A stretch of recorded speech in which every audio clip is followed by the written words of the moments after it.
دنیا بھر میں جیو ایکسپریس نیوز کے ناظرین کو اپنے نیوز کاسٹر مجزین حسین بلال کی طرف سے السلام علیکم۔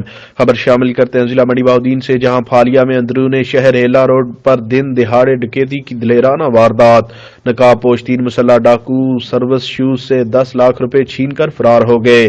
تاجر برادری شدید عدم تحفظ کا شکار، تاجروں کا احتجاج، پولیس کے خلاف نعرہ بازی۔ جیو ایکسپریس نیوز نے سی سی ٹی وی فوٹیج حاصل کر لیے۔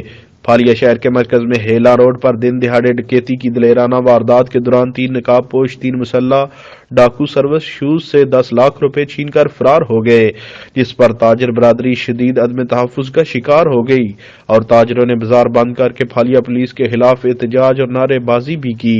جیو ایکسپریس نیوز نے سی سی ٹی وی فوٹیج حاصل کر لیے ہیں۔ جیو ایکسپریس نیوز کی سکرین پر فوٹیج میں ڈاکوؤں کو دیدہ دلیری سے واردات کرتے دیکھا جا سکتا ہے۔ کیمرہ مین نوید افضل کے ساتھ رپورٹ میں رکیل Ahmed Pomi, crime reporter, Geo Express News, Mandi Bahauddin.